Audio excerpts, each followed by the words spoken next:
Another important decision you'll need to make is how you plan to manage shipping. There are essentially two choices from Amazon's point of view. When Amazon sells a product for you, you can receive the order from Amazon and ship the product yourself. Or you can let Amazon take care of everything for you. Amazon processes the order and then ships the product out of one of its own warehouses. The former case, shipping yourself, can also mean multiple things. You might be shipping out of your own warehouse, basement, or garage. Or perhaps you're already working with a fulfillment company, a company that provides shipping services for you. Or perhaps you have a drop ship relationship with various wholesalers or manufacturers, in which you take orders and pass those orders on to the third party to ship the product out. Whatever method you're using, from Amazon's perspective, you are responsible for managing the shipping. The other possibility is to let Amazon manage the shipping for you by signing up for their FBA service, Fulfillment by Amazon. That is, you stock Amazon's warehouse with your products, and when somebody buys something, Amazon handles the shipping for you. You'll get a notification that something has sold, but you can carry on with your daily life without worrying about shipping it. Each method has, of course, both disadvantages and advantages. Let's start with why you might not want or even be able to work with FBA. Perhaps the first thing to consider is that if you use FBA, you'll have to stock product in the Amazon warehouse. There are several problems with this. First, there's the cost of merchandise. Many merchants working with a drop ship model have no product expense until they've sold the product. They pass the order to the drop shipper, and only at that point do they owe the shipper money. In many cases, they don't even have to pay this until some time after the product is already shipped, or even after the buyer has received the product. So there's no real cost of inventory. Using Amazon, of course, the merchant incurs an expense before the product sells. Then there's an additional cost, that of shipping the product to the Amazon warehouse. You might also want to consider whether the cost of shipment through Amazon is more than your current shipping methods. Actually, for shipments related to purchases made on Amazon.com, it's unlikely that you can ship as cheaply as using Amazon, but who knows what your particular situation is. Next, for merchants who don't use a drop shipper, who are selling through multiple channels, in particular if one of the channels is a brick-and-mortar store that requires product on the shelves, there's the problem of maintaining two warehouse inventories, your existing inventory and the FBA inventory. There's both the cost of the additional inventory and the limited unit problem. If you sell used products, for instance, you may have to decide which units stay in your own warehouse and which get shipped to Amazon. Let's say you are selling used cameras. You may have only a single Nikon D90 for sale on eBay, your brick-and-mortar store, your website, and on Amazon. Sending it to Amazon limits it from your brick-and-mortar inventory, and if it sells on eBay or your site, you'll have to ship from Amazon. Amazon will do that for you, by the way. They'll ship anywhere you want them to in response to any order, but they'll charge more for non-Amazon sales. So there are disadvantages to using Amazon FBA, and because of this, many merchants choose to ship products themselves.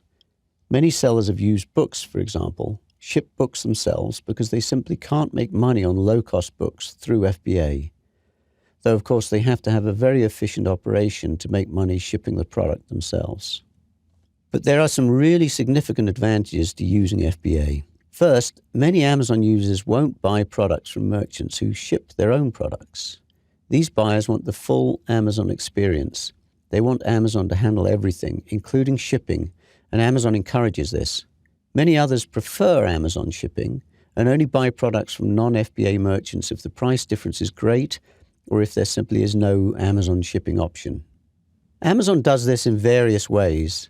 Many buyers always click this little Prime checkbox. I often do. Non-Prime members don't see this, but still see a free shipping checkbox. Immediately, the non-FBA merchants are out of the running. Their listings simply no longer appear. When Amazon displays product information in a search results page and in the product page, it's often a product being shipped by Amazon that appears first, even if the price is higher, as you can see here. The featured product here, the one most people are likely to buy, has free shipping as it's in an Amazon warehouse. But this one has free shipping too, and it's cheaper as well. but it's not an Amazon shipment, so it isn't the featured or buy box product. The more expensive Prime product still appears first.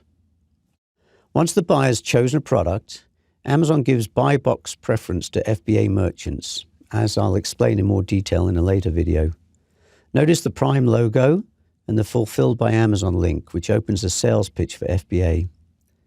Amazon does sometimes warn people that a lower price is available, but many buyers will ignore this or perhaps not even notice it at all.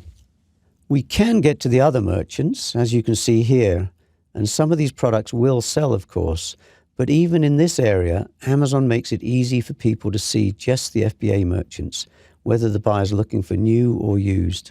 Overall then, FBA products are more likely to sell and more likely to get a higher price. Whatever additional costs you incur shipping the product to Amazon is likely to be outweighed by these factors. Amazon Prime members get free 2-day shipping. Non-Prime members get free shipping if the entire order is over $35. And buyers also like getting all their items shipped together, as they often will be when buying products that have Amazon shipping. Thus, using FBA can increase the amount of product you sell and often increase the income per product. Of course, it also reduces hassle. Amazon deals with the shipping. You can forget about it and do something else. But Amazon also reduces the hassle of managing customer service issues. If a buyer wants to return the product, Amazon's customer service systems and people will deal with it, including checking it back into the warehouse. Of course, there are fees associated with that. And there's another important advantage. Amazon may be able to ship the product cheaper than you can. Amazon's fees are really low for a fulfillment service. Let's look at those fees now. Amazon has 2 sets of fees, one for shipments that are going to Amazon customers and one for shipments going to customers who bought elsewhere. If you sell on eBay or your own website or one of the other major marketplaces such as Sears, Rakuten, Etsy, or anywhere else, Amazon can ship for you but will charge higher rates. As you can see, for most products, for Amazon sales, you're charged a $1 handling fee for each order, a $1.02 pick and pack fee per item, and then a fee per pound of shipping weight. You'll also notice that the weight handling and pick and pack fees for non-Amazon orders are not that different, but there's a much larger order handling fee. Amazon also charges storage fees. They charge by the cubic foot of storage used per month, though these fees are about 1/3 higher in the busiest period of the year, the last 3 months.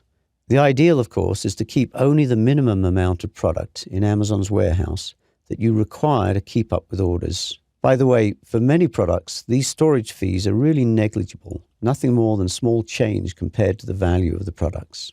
So these are the fees charged for most products.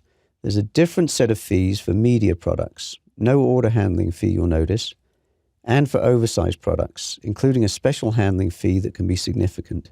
Oversized products are heavier than 20 pounds in a box that is more than 18 inches times 8 inches times 14 inches.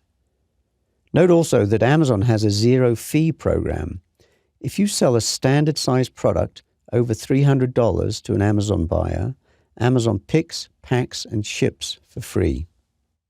FBA is really worth looking at. It's clearly not for everybody, but there are serious advantages for many merchants.